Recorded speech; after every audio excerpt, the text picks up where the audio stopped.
went to a website and they said Oreos are vegan, and I was like, yes, thank you God. Yes, this is food set up behind me, and just so you know, I am not sponsored by anything here. Holy moly, is that right? 900 milligrams of sodium? In a quarter cup. And there are 2 servings. I knew she was gonna think like some of the food I'm eating is horrible. This is my coffee collection. I buy this in bulk. I had to get these taster choice things. You had to settle. They're awful. They're just awful. I was handing these out like candy to some younger people. They were dehydrated and they didn't even realize it. The color of your urine. Yeah, if it is darker than pale lemonade in color, you're dehydrated. That's your body's like, hello, listen to me. This is something new, and they're delicious. Oh, so, of course they are, because there's 11 grams of sugar in one. Well, I call it trail crack. Another big thing is Spam. Spam is huge on the trail. I'm sure it is. I've never tried Spam. Yeah, well, I went to school in Hawaii, so Spam was like a delicacy there, right? Okay. It's sort of just a How bad is Spam for you? Oh God, it's terrible. Back here, Slim Jims, those are my other crack. It's hilarious because everyone packs a lot of food, especially if it's their first thru hike, because they're like, I'm gonna run out of food before I get to the next town. You are doing like what the ancestors had to do when they ran out of food. They had to go start hiking for days and days and days and days to find their next source of food. And then at some point, of course, the body's like, okay.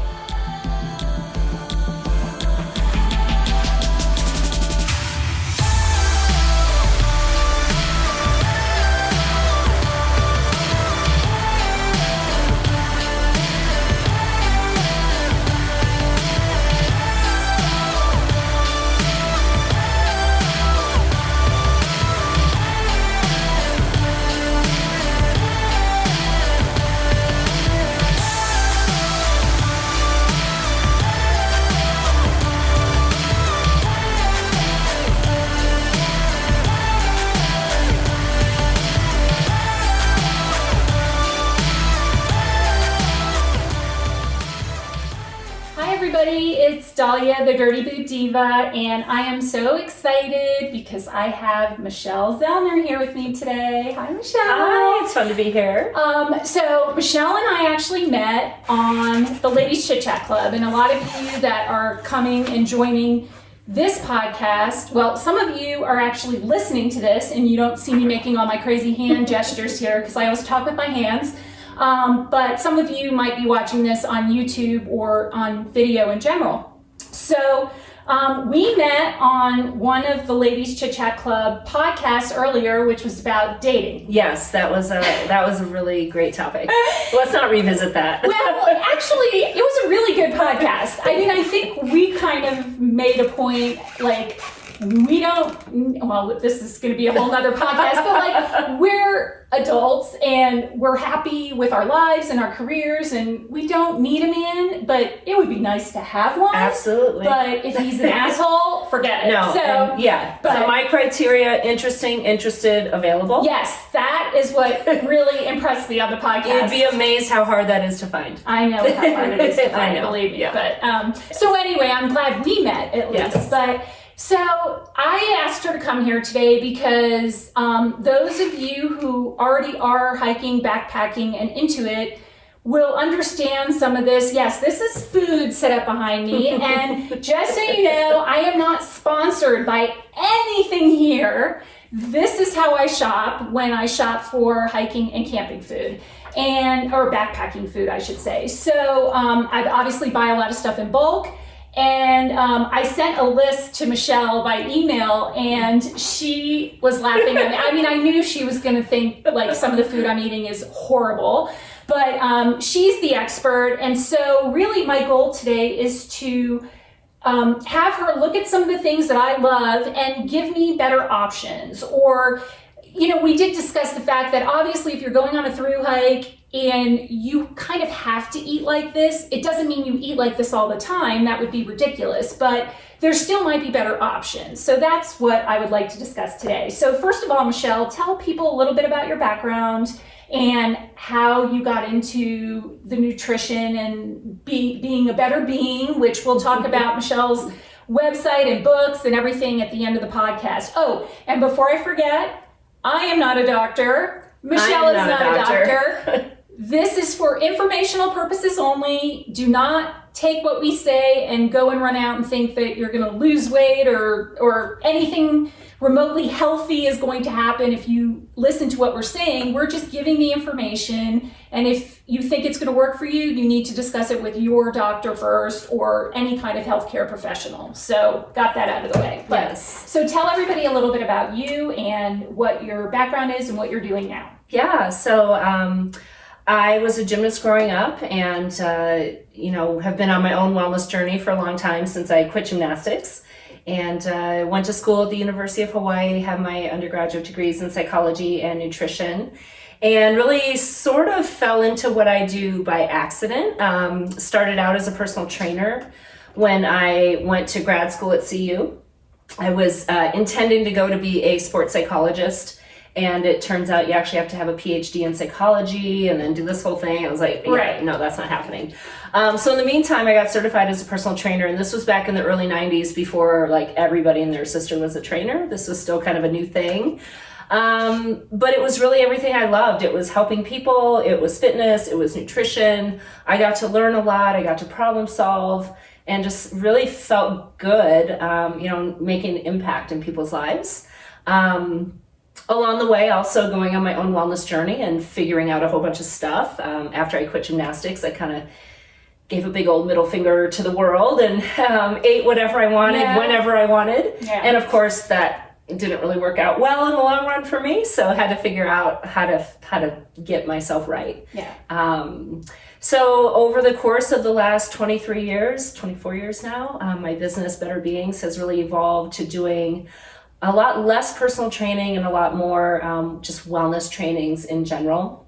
So I do a lot of corporate wellness. I go into people's offices and, talk about all different topics, from nutrition to motivation to sleep, hormones, stress management, all of that. All categories that come into play when you go on a long distance backpacking trip. Absolutely. Because that all comes into it for sure. Yeah, I mean, I really just, again, my business is Better Beings, and that is my mission, is to help people be better human beings, whatever that means. Right. Everybody's in a different place with their own well-being, and so we just try to find those opportunities to make different choices and carve out strategies to help people really implement these as habits so that it's a lifestyle habit that they're going to embrace. And then it's not a diet, right? It's a way of living. Yes, and then you're going to reap the benefits of those better choices that you're making. So I do a lot of one-on-one coaching. I do workshops and retreats and all of this kind of stuff. And speaking of retreats, if you're watching this or listening to this and you're not so much Dirty Boot, but you're more Diva, there is a trip coming up, going to Bali that I will let Michelle tell you about at the end of the podcast. So yeah, you don't have to go out and buy a backpack and hiking boots. No. There are other things that you can do if you're a Dirty Boot Diva. So anyway, so let's get to what we started talking about. And actually, I don't even have my list that I sent to you, but I kind of remember some of the things that we discussed. And one of the main things, and actually I'm going to put this down.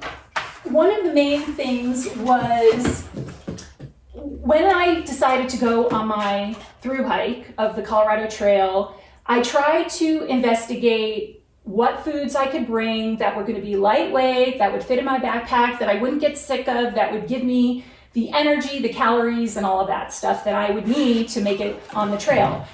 Unfortunately, usually what that entails is a lot of fake food, I guess you would call it. So I sent Michelle the list of all the stuff. This is my coffee collection. I buy this in bulk. And G7 and Vinacafe, I get these on Amazon. This comes in a pack of 100, and this comes in like 3 packs of 25, and I alternate. Now, when I was on the trail, I did run out a couple times, so I would run to like Dollar General, and I had to get these Taster Choice things. You had to settle. They're awful. They're just awful. I'm sorry. I love you, Taster's Choice, but no, I mean, not compared to all the sugar and everything that's in here.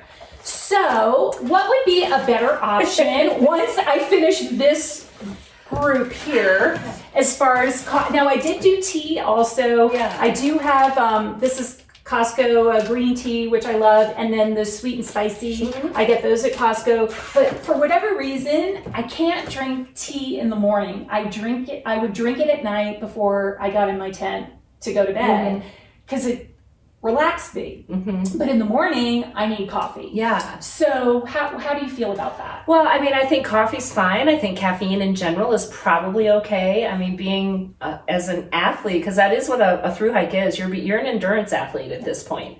So you think about, what does an endurance athlete need to properly fuel their body to go on a long mission? These are quick energy, and I know, as you described, there's a lot of sugar. There's also the partially hydrogenated oils for the cream. So is there a better option? I mean, the better option would be black coffee, right? So sometimes, again, you have to kind of weigh, what am I willing to give up? And if I'm not willing to switch myself over to black coffee, then maybe I am going to have some low quality ingredients in what I'm consuming. I don't know if there's a product out there that uses higher quality ingredients, but if you can find one, probably in terms of the cream, that's just not going to happen. Because the whole reason they use the partially hydrogenated is because they can package it and it can be stored. But yeah, I mean, the better option would be to do it without cream. And so maybe you're eating something with this coffee that gives you that kind of taste and flavor around it. Okay. So maybe even like finding a flavoring that's like a natural flavoring as opposed to, some kind of like caramel butterscotch or something, which I tend to lean towards that in coffee drinks as well. So, okay, that's something good to know. And then as far as the tea, I don't think there's any problem I think with that. teas are fantastic. Okay. Yeah. So you might be able to find like a nice rich black tea that gives you the caffeine and kind of that. It's dark, it's a little, more robust. So you might be able to find something like that. Good in terms of a tea. Okay. Now, nuts is another big popular thing on the trail. And the nuts are behind my water flavorings here, which we'll also get into. But I tend to like a little sugar. So I get almonds, but cocoa, flavored almonds. I do love plain almonds. I love pistachios, macadamia nuts. So it's sort of like, again, the sweet stuff is like my little extra snack boost thing that makes me feel good, but I feel like I do eat a lot of natural nuts also. So I would say the bulk of what you take on the trail should be some version of a nut or a seed. Okay. Those are real foods. Right. And I do have some of the seeds too. Yes. Well, these are cinnamon sugar seeds. You love your sugar. Yes, I just have to say that was the thing I put on each line. Lots of sugar. Yes. More sugar. Yeah. Oh, yeah. Here's more sugar. I was actually laughing. Yeah, because lots of sugar, looks good. And then we were talking about the freeze-dried meals, which we'll get into later, but I was telling her all the different ones I like. So this would be the Mountain House meals. This is what I would have for dinner every night, and it's the dehydrated meals that I adore. And I was like, I like the beef stew, the beef stroganoff, the chicken and dumplings, the chicken fried rice, the chicken teriyaki and rice, chili mac with beef, and lasagna with meat sauce. And she didn't comment on any of that. She just said, nutritionally speaking, not awesome, not awful. And I think these are fine for the intended purpose, which is what we're talking about. Right. If you're going to be on the trail for a couple months, this will work. But obviously, you do not want to eat like this every day. And then I made a comment about, I also like Mountain House desserts. She said, I'm sure you do, and I'm sure they have a lot of sugar. So yes, sugar is definitely something that has been an issue for me for sure, and salt. And that was another thing that we talked about. Now, the other interesting thing is Mountain House has servings for one. Okay. When I sent that to you, I said I eat the servings for 2, but it's actually 2.5. Yeah, I saw that. So when I look, and again, I do know, like, people sort of get duped when they look and they see, you have to look at the serving size. Yes. So every number on here, including the salt, exactly. Right. So yeah, that's a little scary. But at the same time, sometimes I didn't finish this. And actually, it was funny. I began my hike with a hiking partner who didn't cook on the trail. So everything he had was, fruits and, not even fruits, but nuts and just easy things to eat. So if I had anything left, that was like his big treat to finish what I had. But when I only have enough for one, and if I'm still hungry, that is the worst thing that can happen to you on the trail, because then you have no energy to do anything. So it's kind of a, Yeah, and to your point, everybody is different. Everybody has a different caloric need. And how do you figure that out? Well, you probably have to do some math, right? Okay. Yes, we have. And nobody likes math. No. Nobody likes to have to do work. They just want what's the quick answer? Well, the reality is there might not be a quick answer. You might actually have to invest a little time and energy to really understand what your needs are.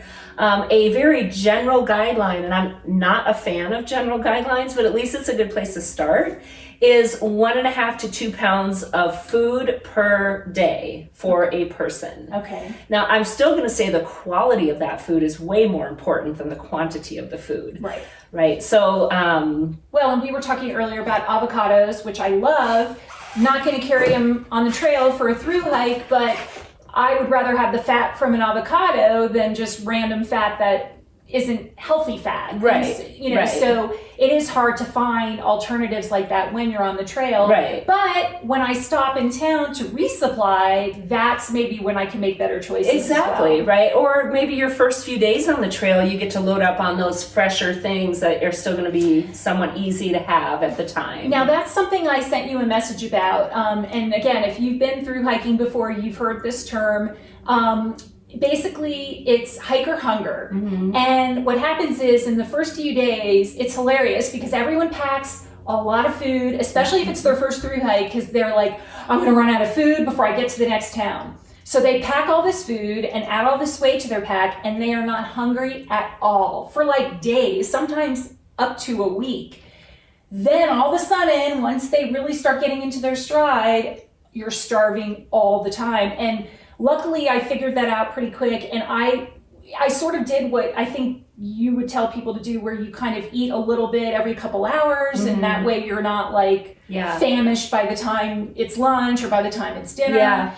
So I think maybe something that most people in general don't really understand is that your hunger cue is only one indicator that you need to eat. Okay. Right? And sometimes our hunger cue can be off because we have hunger hormones, ghrelin and leptin, and they can be completely out of balance, especially when you're doing something that's probably a little stressful. There's a little bit of anxiety. Yeah. So it's stress, right? Your body's in fight or flight, which it makes sense that you're not hungry, because if you think about it, you are doing what the ancestors had to do when they ran out of food. They had to go start hiking for days and days and days and days to find their next source of food. So for the body to survive that, I'm going to squash the hunger hormone, because I don't want you to be hungry because there actually is no food to eat. Right. I want you to just keep going to find it. Okay. So this is what happens, right? So we sort of get our body out of balance because of the excess demand that we're placing on it,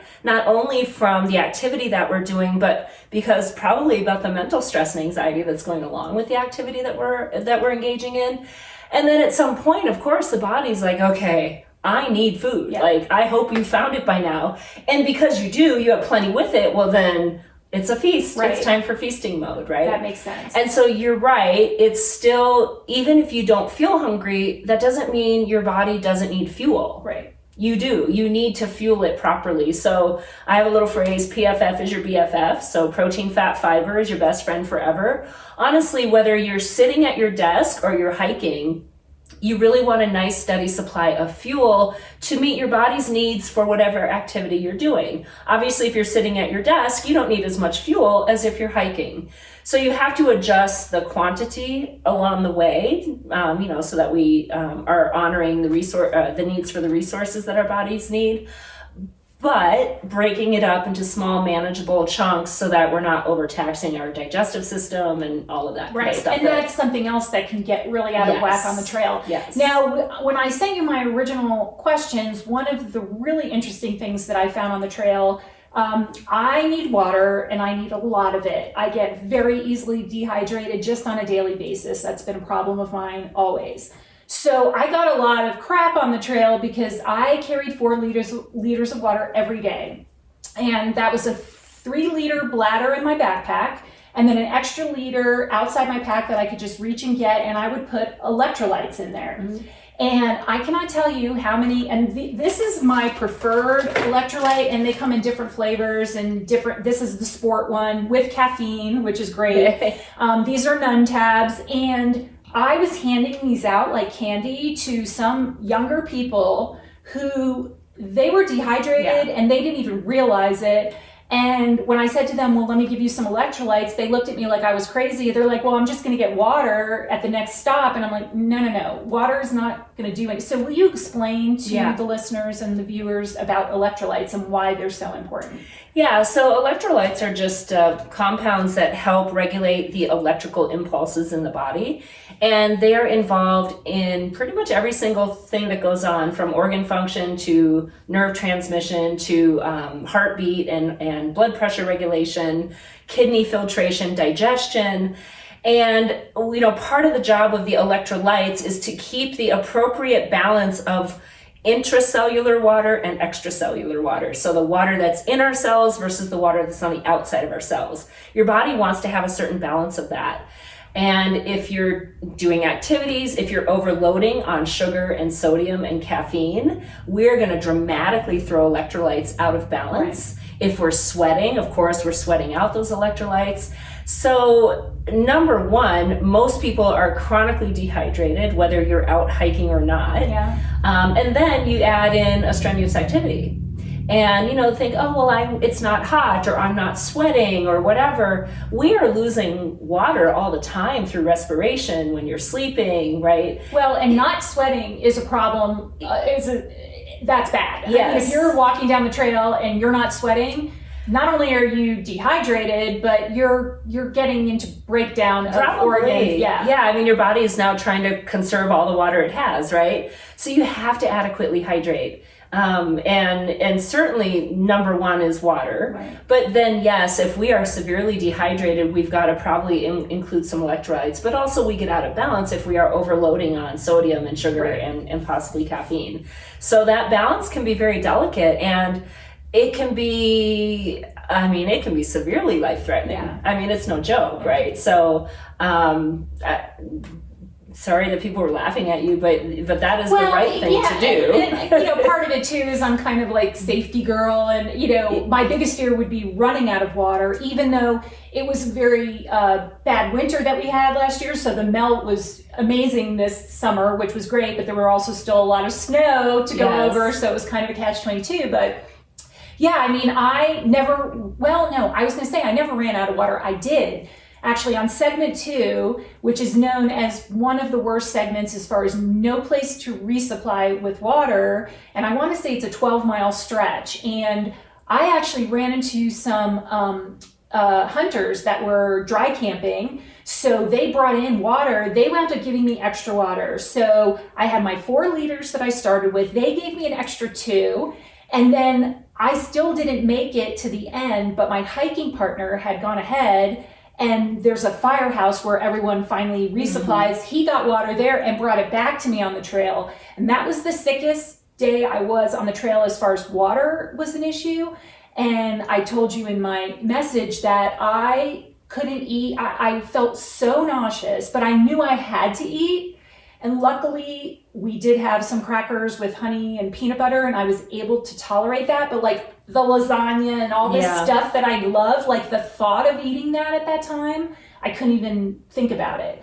So that was like a wake-up call to me. Like, even if I think I have enough water and electrolytes, your body will tell you if it needs more, and you have to listen. And a really good, and again, this is whether you are hiking or not, the color of your urine. Yes. If it is darker, bright yellow. If it is darker than pale lemonade in color, you're dehydrated all the time. And some of the vitamins and things could make your urine some fancy colors, but in general, your first urination in the morning, you're probably dehydrated, because we dehydrate overnight, and the kidneys filter into all kinds of things. But I would say start your day with water. Let's get hydrated right off the bat. Right. A lot of times we're going to start our day with caffeine, which of course is a diuretic, which is sort of counterproductive. But I would say, if you if you're waiting until you're thirsty to drink water, You're that's dehydrated. Yeah, that's your body's like, hello, listen to me, right? Right. Yeah.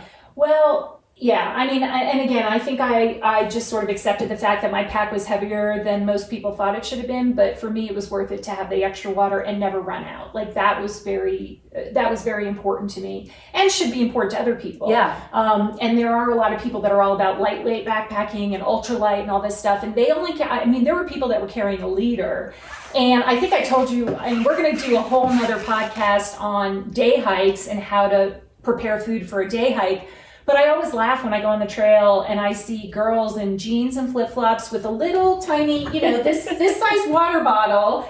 And I know how much water I drank up to the point when I see these people and I'm thinking, those are the people that the rescuers come to rescue. And it's a little scary, and especially people that come from out of town and the altitude and, different weather can affect your, water intake. So, okay, but let's talk more about some of the foods that I love, and you say yay or nay, and then give me an alternate. Oh goodness, okay, this is pressure. Justin's yay. Okay. Big yay. Okay. Nuts and nut butter are always going to get a yay for me. Ones, I mean, if you have to. they're so good. Well, of course they're good. This is dessert sometimes. Like, but do we need dessert with all the other sugar going on, right? That would be my question. It's almost like a mental thing. I think it's psychological, where after I eat my dinner, my salty, filling dinner, I need that little sweet before I go to bed. So then save it for that and don't consume it all the rest of the day, right? Because I know a lot of times, and again, in general, not just people who are hiking,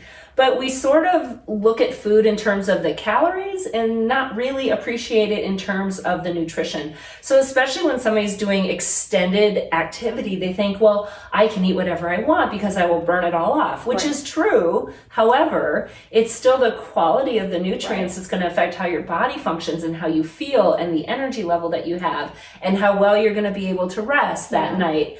And how well you're going to be able to recover because you're putting your body through a lot of strenuous activity and demand.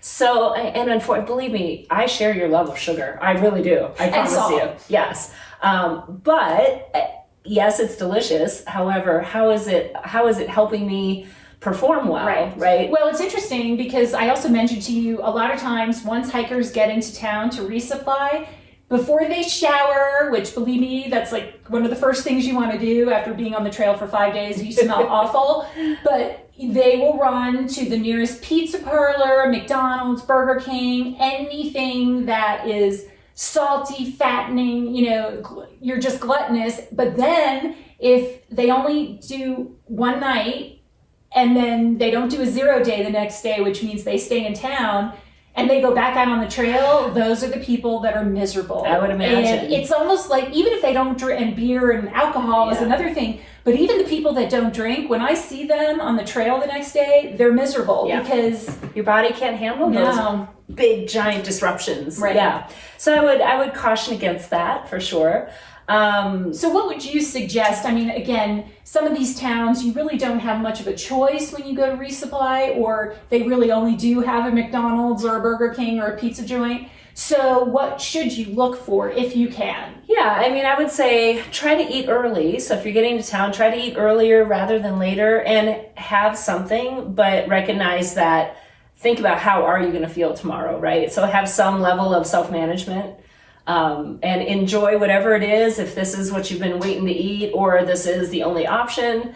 You can only do the best you can with what you've got in front of you, but be very thoughtful and go slow, because your body, depending on how long it's been through a readjustment period, and it might not appreciate what you are doing to it now, even though in the moment it's amazing. It might not be so amazing. You're suffering the next day. It really is a food hangover. Yes. It's a food coma is what a lot of people describe it as. And, everybody wants to get in a certain number of miles every day, and then they think, oh my God, I can't walk anymore. You're so lethargic, and all you want to do is like take a nap. And I think it's just that recovery time. Yeah. So it can be very detrimental to your goals of making a certain number of miles. So okay, the other thing, we talked about electrolytes, which I do try to use these because they're flavored. These are sports beans. I love these two, and these I kind of munch on as I'm walking down the I don't trail. know that I've They're ever just seen easy. these. Yeah, they're basically energy. I mean, some of them have caffeine, some don't. So, and then they also have a lot of these, which are just like, it's just the gel. You just stick it in your mouth, and it's sort of like what I do with the peanut butter, actually. But so I find that these helped tremendously when I was on the trail. And I would say when you are in motion, these are great.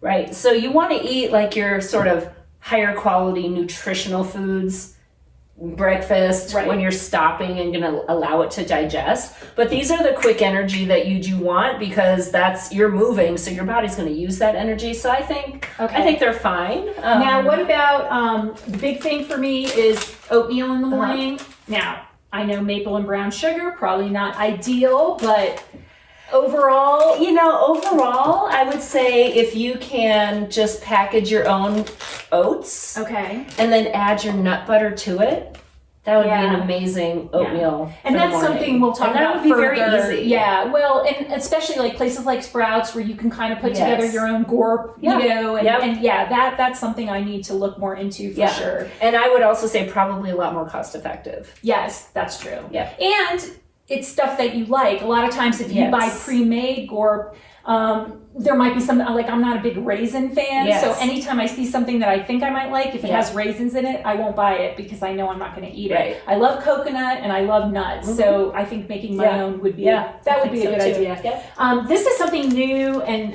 again, I'm sure I didn't read the label. I'm sure there. Well, the headline is honey, so you can imagine. Well, honey, vanilla, caramel, but sugar. It just screams sugar. Yeah, well, pretty much. So Stinger is a big major brand on the trail. People. They have all kinds of like similar to the sports beans, but like things that you could suck on as you're walking. And then these are new, and they're called Waffles, and they're so good. It looks like a stroop waffle. I grew up. My mom is Dutch, so this looks like it's a. And they're delicious. Oh, I'm sure, of course they are, because there's 11 grams of sugar in one. So just to put this in context, yes, please. The recommendation is no more than 9 grams of added sugar a day. Okay, so you're having 11 grams in one of these little things. For breakfast, basically. Right. After I eat my maple sugar, because I'll eat one of those. Which I'm sure has probably at least 11 grams of added sugar. Does it say? Oh, does it say on the individual packet? I can't read these. I can probably read. No, it would be on the box, but I'm guessing. But it has maple and sugar. Yes. Okay. Yes. Well, and that's something else, and I'm going to put the link to it. But we were talking earlier about a movie that Michelle hasn't seen yet. It's called The Sugar Movie. So if you have any concerns about your sugar intake, if you see this movie, it will scare the heck out of you, because it really is what we were talking about, where you think you're eating something healthy, and then you look at the sugar content, so it's like you go and get a strawberry smoothie at a smoothie place, and you think, oh, I'm eating strawberries, so this is really healthy, and they don't tell you how much sugar they're putting in it, and it's frightening. Right. So this is where the details matter, right? So this has 13 grams of sugar. Yeah. However, my RX bars. Where is it coming from? It's coming from dates. Yeah. Dates are a real food, right? Dates are fruit, a very sweet fruit. So I would be way more happy with you eating this than this, because this gives you zero nutrition, none, no nutrition at all. That's just pleasure, and this is probably pleasure too. I do love RX bars, and it's giving you protein. It's giving you healthy fats.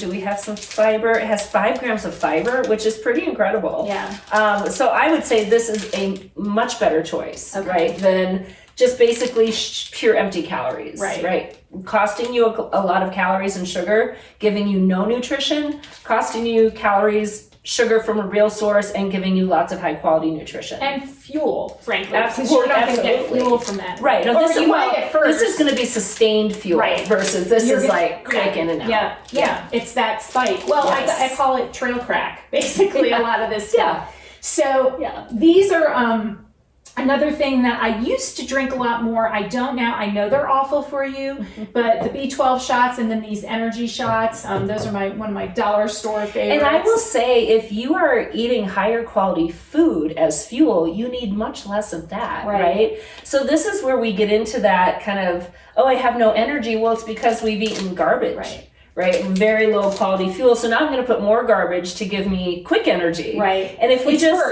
Right. So if you just fuel properly with more sustained things like this and the oatmeal with nut butter, you know, and the nuts and things like that. Yeah, so, and again, some of you might just be listening to this, so I'm going to kind of mention what I'm pointing to, but another big thing, and just so you know, Michelle's going to come back, we're going to do a series of these nutrition advice podcasts and videos, and one of them is going to be about my new project, is trying to eat healthier and more vegan centric foods, and that's just based on some health things I have going on and some research I've done.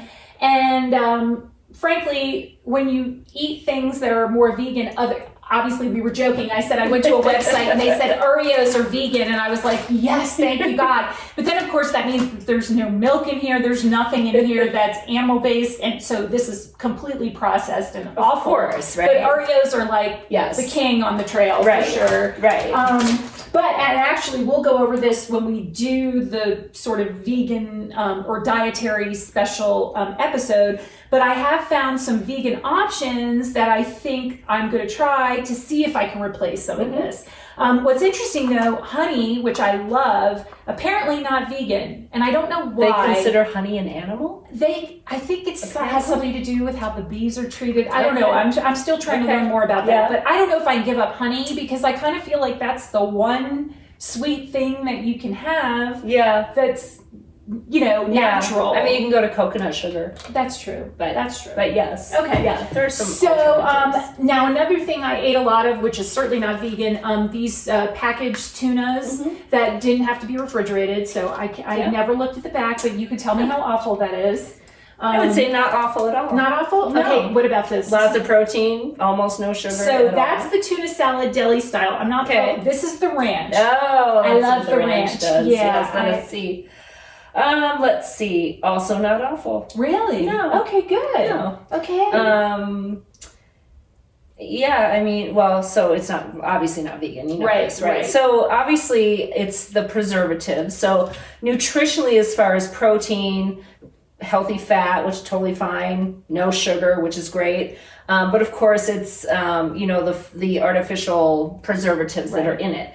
But that's a cost of doing business. That's going to happen if you're out on a trail. Yeah, exactly. I don't want you to eat a package of this every day when you're just in your daily life. Exactly. But I think for your circumstances, I think these are fantastic. Well, and I think that's something important for listeners and viewers to keep in mind too. Again, we're not saying, I would have one of these for lunch every day when I was on the trail. When I was in town, I wasn't eating tuna, and when I'm in my everyday life. Now the coffee, I will admit, I go through a lot of those. And so I would say in your everyday life with coffee, let's have real coffee, real cream. Right. I mean, if you're going to be vegan, you can't do that anymore anyway. So. Well, what about sweetener for my coffee then?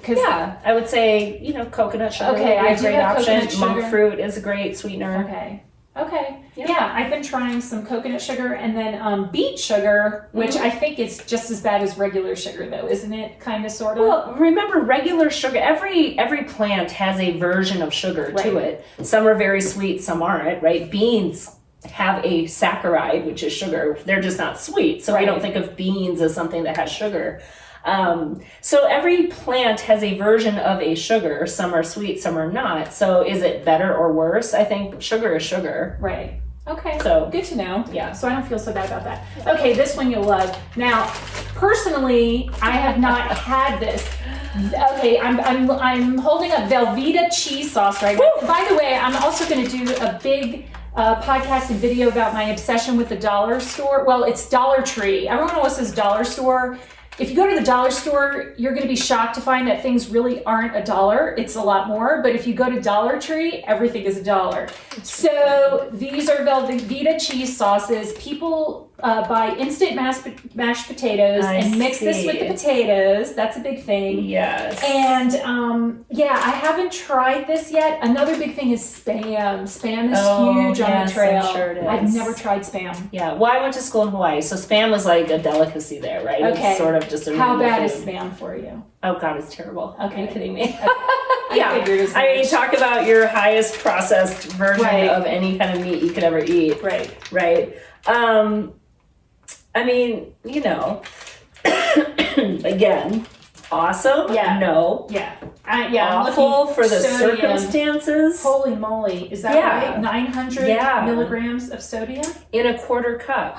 And there are 2 servings. See? There you go. So again, the recommendation is about 2,000 milligrams of sodium a day. Wow. Okay. Now there you go. you're in different circumstances. You're exerting Right. yourself, Right. right? So those are things to think about. Okay. And then I do have a box over here of comparable stuff to the RX bar, but I have a feeling those aren't as good for you. So those are Nature Valley protein bars. Yeah. I love how people title it a protein bar. Right, What does right. that even mean? That there's some protein in it? Right. Yeah. Okay. I mean, my guess is there's not a whole bunch of protein. I bet there's Let's more see. sugar in that. Oh, I'm sure there is. So you're looking at the caramel nut right now. Yes. What's in there? Let I'm me very see here. curious. I know. Added sugars. 5 grams. Protein So bar. of Protein. 5 grams of added sugar, 10 grams of protein. So Not terrible, but yeah, not as but, good as the but date again, taste. if you're thinking Yeah. that 9 grams of added sugar a day is your limit, you're getting 5 in this Yeah. tiny little thing, Right. right? That's your sugar intake, Yeah. basically. Yeah. And usually you don't eat just one of those anyway. Right. I would venture to say this is not very filling. Right. Not very filling at all. Yeah, unfortunately, I would that's think, another right? problem is if you're eating empty calories, another thing I experienced on the trail is you know you have to eat, but you don't really feel hungry, but you think, okay, I need to get something in me, and then you're really not burning it off anyway because there's not a lot to burn off. So Yeah. it's sort of a catch-22 Yeah. because you wasted time eating something that you didn't even really want to eat to begin with. Yeah. So yeah, I Yeah. learned that lesson. Obviously back here, Slim Jims, those are my other crack, which will no longer be my crack Right. once I stop completely. But turkey jerky is another popular thing on the trail. Any kind of top ramen or instant soup.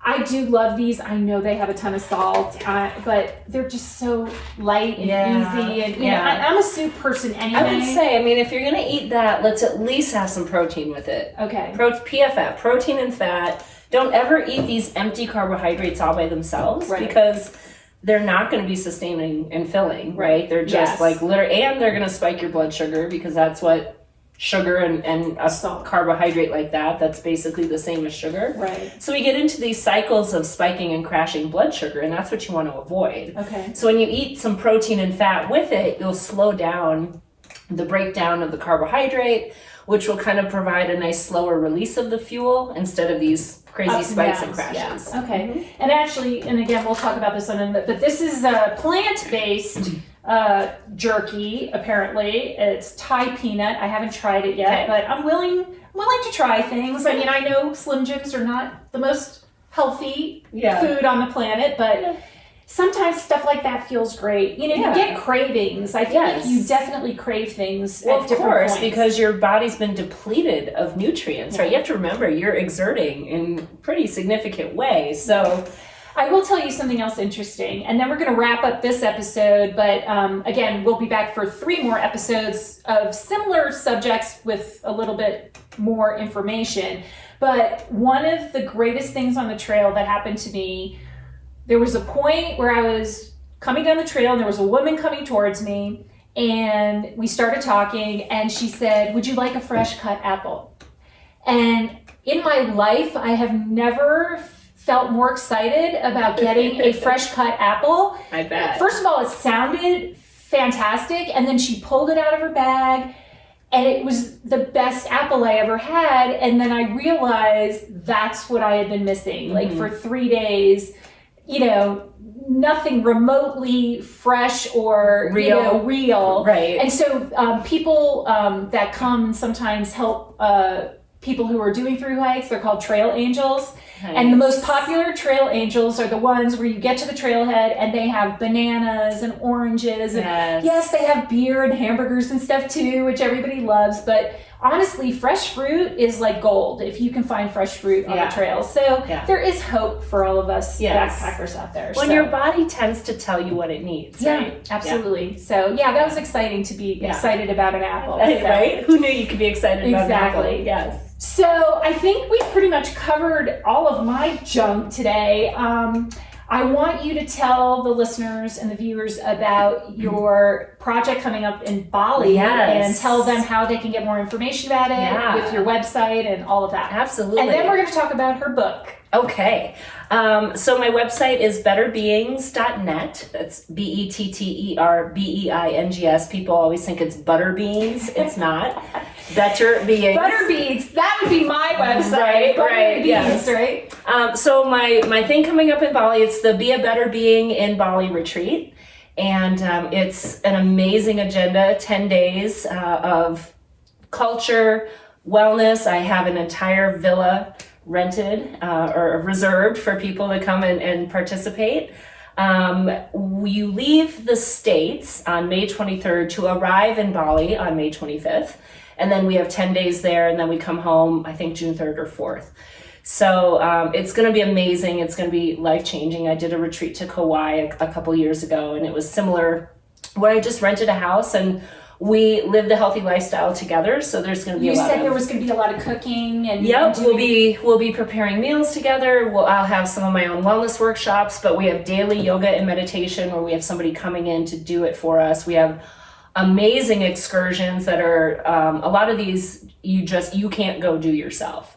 And so all the information is on my website. You can just contact me and I can get you all the details. But it's very small. This is boutique wellness, so I can only take 12 people. I know it's going to fill up. So if you have interest in it, I would say let's get on that sooner rather than later. And again, this is for those of you who aren't quite ready to put a backpack on. Yes. Baby steps. So a trip to Bali might be just what you need. Yes. And then tell everybody about your new book. I'm very excited. I just downloaded it from Amazon. I haven't finished it, but it's and you actually read the audio version, which I love. I love when the author reads their own book. I don't like when the person didn't write the book. I don't know why. Yeah, well, I contemplated having a narrator, and then I thought it would be weird to hear somebody else tell my story. Exactly. I can see if it's fiction. Right. But that's how I feel. Yeah. So the book is The You Revolution, The Journey of a Better Being, and The You Revolution is a 10-week lifestyle enhancement class that I created and have been teaching for a number of years. And so the book is the marriage of my class content and my own personal journey threaded throughout. So I tell my stories, I tell my challenges. Some stuff is, people might not expect to hear in a book like this, but it's a very well-rounded approach to what it takes to be a healthy human. Right.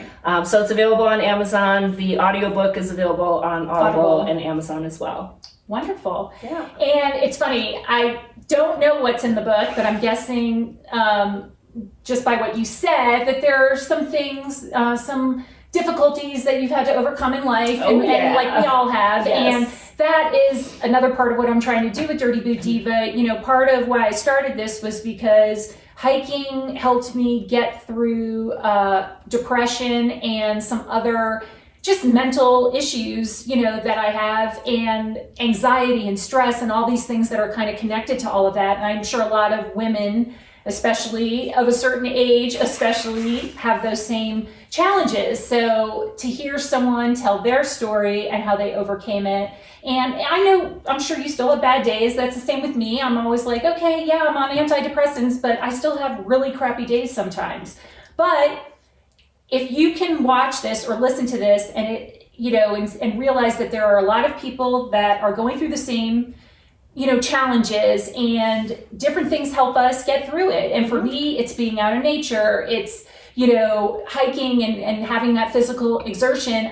It's kind of like, I was joking, when you're in pain and you're suffering on the trail, you're not thinking about all the other pain and suffering that happens in everyday life. Yeah. it's a different kind of pain and suffering. It's a good pain and suffering. So, and I'm sure, like, again, the yoga and the meditation and going to Bali, that's another way to deal with things like that. So keep that in mind. Again, you don't have to come and join me on the trail yet. You could start with Bali and then work your way. There you steps. go. I love it. So again, just a reminder, not a doctor. We're just kind of giving you our information based on our experiences. So please talk to a professional if you're going to try any of the stuff that we talked about today.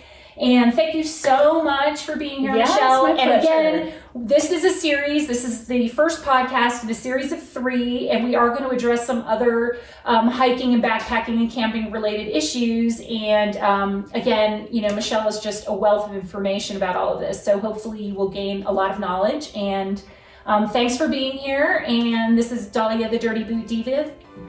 The Dirty Boot Devil. The Dirty Boot Devil. The Dirty Boot Diva. And I'm signing out, and I'll see you guys next time. Get out and get dirty.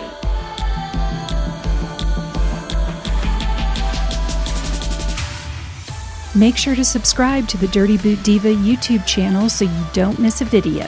And be sure to check out the Dirty Boot Diva Show podcast on Podbean or your favorite podcast app. For links related to this video, see the description below or visit dirtybootdiva.com. Thanks so much for watching. Now get out and get dirty.